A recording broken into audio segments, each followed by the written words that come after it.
সারা বছর জিলিপি খায় না খায়, এই রথের দিনে যদি জিলিপি না খায় যেন মনে হয় অনেক কিছু খেলাম না, কিছু যেন মিস করে গেলাম।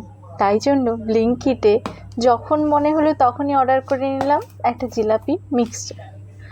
জানি না জিলিপি হবে নাকি, প্রথমবার ট্রাই করব। চলো তোমাদের সাথে শেয়ার করি। আদৌ আমি এটা বানাতে পারবো নাকি সেটা জানি না, কিন্তু চেষ্টা করব।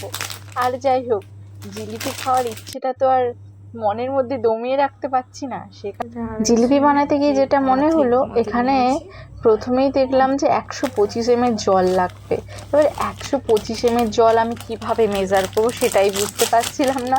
সেই জন্য 250 ml এই জলের বোতলের অর্ধেক করে নিলাম। যাই হোক, এই বোতলটা ছিল বলে আজকে আমার মেজারমেন্টটা তাও ঠিকঠাক হয়েছে।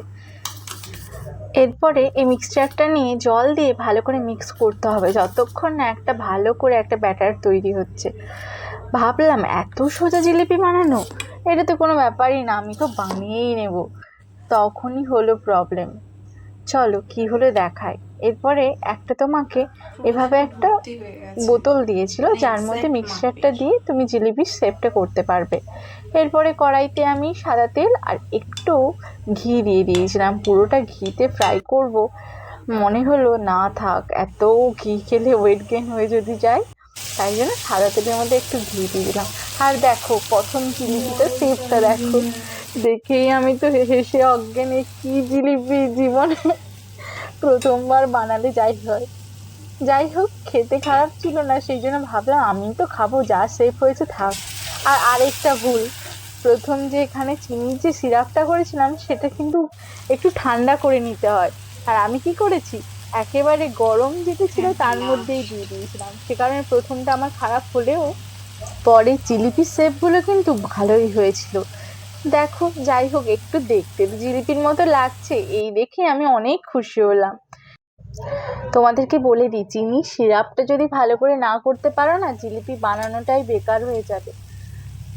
যতটা চিনি নেবে তার ডবল জল দিতে হয়, আর আমি এটা জানতাম না। যদিও প্যাকেটের পেছনে ইনস্ট্রাকশনে দেওয়া ছিল কি করে করতে হবে। ওই যে বললাম, মেন প্রবলেম যে আমার কাছে মেজারিং কাপ ছিল না। যাই হয়ে যাক না কেন, আমি তো হার ছেড়ে দেওয়ার মেয়ে নয়, আমাকে বানাতেই হবে। আজকে আমি জিলিপি না খেয়ে ছাড়বই না। দেখতে পাচ্ছ কত সুন্দরভাবে হয়ে গেছে। কি করে জানো তো, প্রথমে আমি জিলিপিটা বানিয়ে নিয়েছিলাম, যাই হোক সিরাপটা তো ভালো হয়নি। তারপরে আমি আরো চিনি অ্যাড করেছি, তারপরে বুঝলাম যে যে চিনিটা আমার কমই হয়ে গেছিল। দিয়ে দেখলাম এরপরে চিনিটা এতটাই বেশি হয়ে গেল, সিরাপটা কত মোটা হয়ে গেছে। কিন্তু জিলিপিটা দেখেই বুঝতে পারছো কত টেস্টি হয়েছিল। আর দেখেই আমার তো দেখে এখনো লোভ লাগছে। এক প্যাকেটে এতটাই কম মিক্সচার থাকে, ওখানে লেখা ছিল 25টার মধ্যে তোমার জিলিপি হবে, কিন্তু আমার 25টা হয়নি। কারণ এনে হোমমেড জিলিপি, ফার্স্ট টাইম রথ স্পেশাল জিলাপি, খেয়ে দেখ কেমন হয়েছে। Shape is not good. তোকে মাস্টার But শেফের মতো taste বলতে I tasted. কর টেস্ট কর, শেফ দেখে লাভ নেই। ক্রিস্পি হয়েছে। ও একবারে মাস্টার শেফের মতো আমাকে রিভিউ দিচ্ছিল, খেতে ভালো হয়েছিল বলেও পুরোটাই খেয়ে নিল। তারপরে চলো আমার বর মশাইকে দেখি ও কি বলে খেয়ে কেমন হয়েছে। এই তো দেখেছো আরেকজনকে কত টেস্ট ভালো করতে দিই। বউ, এত টেস্টি টেস্টি খাবার বানিয়ে বানিয়ে খেয়ে বলো কেমন খাওয়াচ্ছে, তাও হয়েছে। তার মুখের এক্সপ্রেশনটা দেখো। বন্ধ করো তো এটা, জিলিপি পেতে না পেতে বন্ধ উনি করো এটা। কিন্তু 3-4টা একেবারে খেয়ে শেষ করে দিলেন। আর ক্রিস্পি মুখের এক্সপ্রেশন দেখে বুঝতে পারছো কেমন টেস্ট হয়েছিল।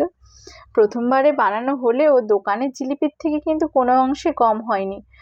প্রথমবার বানালে তোমরা তো বুঝতেই পারছো কি অবস্থা। যাই হোক, মানুষ ভুল করেই শেখে।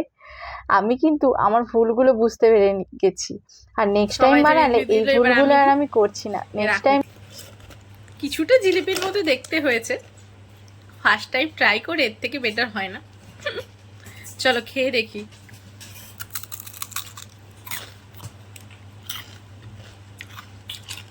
কত সুন্দর ক্রিস্পি ক্রিস্পি হয়েছে বলো। মানে যারা কিন্তু এই দোকান থেকে জিলিপি কিনে খেতে পারবে না বা যারা চাইছে আমরা তো আর বাইরের খাবার জিলিপি না খাবে, দোকানের মতো তারা বানাতে পারবো কিন্তু না, বাট বাড়িতে যেমন বানিয়ে হয়েছে নিতে পারো এই খেয়ে জিলিপিগুলো। শান্তি। আমার ভালো লাগলো তাই রথের দিনে তোমাদের সাথে স্পেশাল শেয়ার জিলিপি করলাম। তোমরাও একবার বাড়িতে বানিয়ে দেখতে পারো। আমি আর বানিয়েছি, ভিডিওটা ভালো ভালো লাগলে যায়। একটা লাইক করে দিও। দেখা হচ্ছে পরের ভিডিওতে। সবাই খুব খুব ভালো থেকো।